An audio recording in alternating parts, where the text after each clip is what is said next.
Don't you know? You cannot change your fate. Hi everyone, Obama is here again. My previous video about the Empress received a lot of reaction for such an old topic. There were many comments and debates, so I continue digging into the story of the Prince of Persia.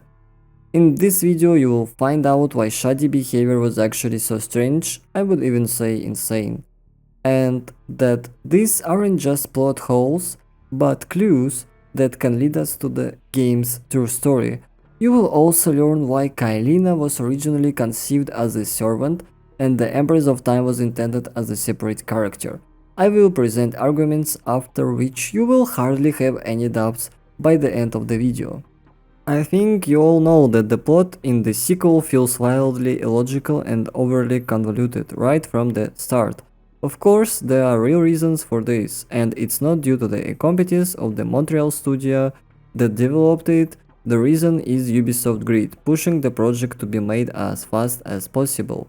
And it's worth noting that considering the decision to almost completely rework the game's entire concept, the developers did an excellent job. They delivered an absolute unique and striking product in its genre in just 1 year.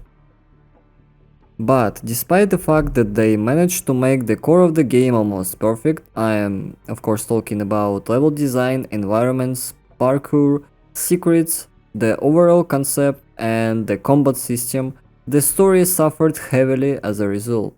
The character's behavior clearly points to the presence of a huge number of unforgivable plot holes. For example, the Empress says that she hoped that the Haka would kill the prince, yet in the true ending she is surprised by the appearance of this strange creature and asks who it is. Or the repeated scenes that seemingly should not exist at all, such as the prince offering Kailina to leave the island with him right before the final boss fight, but he already knew that Kailina is Empress of Time, so it seems to be really weird. And I also replayed the entire game from scratch to get fresh impressions, and I can say for sure that the second part feels far too empty. It offers very little that is truly new, and the sheer amount of backtracking suggests that the studio was in fact catastrophically short on time. Yeah, without a doubt, moving through the same locations across different time periods has its own charm, but there is simply too much of it, and towards the end it becomes completely unjustified. You are forced to go through the mechanical tower again. I genuinely came to hate this moment because it's often not clear where you're supposed to go, and while at the beginning the camera did a fairly good job of showing the right directions, toward the end problems start to appear. Or take the prison and the library, for example. They are really interesting locations, but in essence the enemies there offer nothing new, except that they are more durable and block more attacks. It's absolutely the same enemies from the beginning of the game, just in different skin. I am saying all of this to emphasize that the developers clearly lack time despite their enthusiasm, and this is visible in the details. So here's something I've always wondered about. Why in almost every review I see people treat Shadee's behavior as a plot mistakes or holes, failing to understand that this is exactly how it was intended to be, and I'm specifically talking about two moments. First, the Shadi could have killed the prince on the ship without any real difficulty. Second, she could have killed the prince after the teleport, but instead she deliberately struck him and then ran away. This is not a plot error, and I will explain why. As we can learn from her line before death, and from later scenes in the story in general, Shadi never liked being under the Empress' command. She simply did not believe in her ideas, but as the game's own manual describes it, Shadi fears her despotic superior and is afraid that she might kill her. From this, I initially concluded that Shadi does not kill the prince but instead deliberately lures him to the altar. so that he would finally deal with her hated empress. But then a natural question arises, one that breaks the entire logic. Why does she fight the prince at all?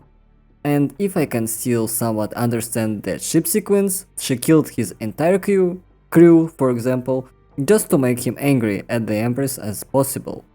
Her attempt to kill Kaelina and the Prince at the altar cannot be explained from that point, because, you know, it's kinda weak motivation unless you put all the pieces together. If you look only at the game's story itself, without thinking about the rush development and without reading the manual, where Kaelina and the Empress are supposedly separate characters, then the only logical explanation is that Shadi is a fatalist from the very beginning and simply does not try to resist fate, indulging the Empress' infantile desires. She wishes to fulfill destiny even at the cost of her own life. But this assumption contains many mistakes. By the end of the game, the Empress is far stronger than Shadi, possessing the abilities to teleport, slow time and summon sunstorms. Even if we ignore the fact that the game naturally has to become more challenging over time to maintain pace, with the teleportation ability and the fact that the Empress has far greater powers, since she is Shadi creator, it becomes clear that our Fatalist could never overpower her commander, yet in the game we clearly see that if we will fail, she kills Kaelina and we get a game over.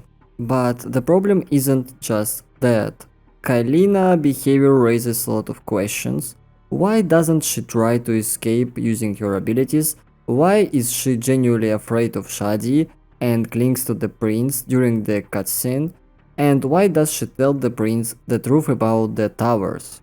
Based on this, I come to the conclusion that in the first half of the game, Kaelina is very important, but she hasn't yet been conceived as the Empress of Time, because only in this case does her behavior actually make complete sense.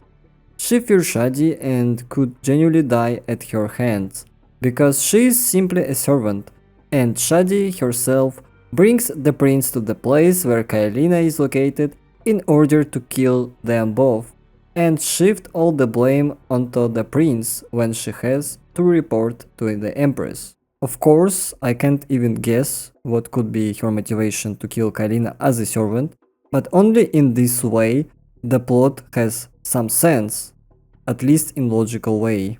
As you can see, the motivation of both characters become quite understandable if we just accept the simple assumption about how the original story was intended.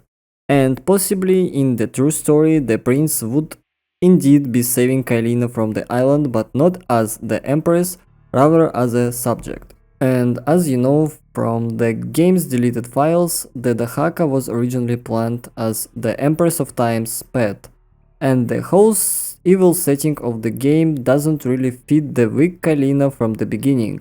I think the developers simply didn't have time to finish the content they wanted, and had to cut all of this, making Kaelina a boss twice, and when we defeat her the first time she is much weaker than she is the last time. The rush in the developings also explains Kaelina's unwillingness to listen to the prince, and some scenes like when the prince twice offers for her to leave the island with him, shows that she doesn't belong in this evil place. Notice that even the prince himself emphasized this in a truly strange scene. In general, I don't know what you think about this, leave your comments on the topic, I read them all, they give me ideas for videos, and without the support of my previous video on this topic it simply wouldn't exist. I think the next video will be about how the prince actually didn't defy fate and did everything as intended in the timeline. And yeah, Kaelina is still evil character, but only because of the plot in the final game. I mean, originally she wasn't intended to be like this, and for me now it's really clear. Bye bye.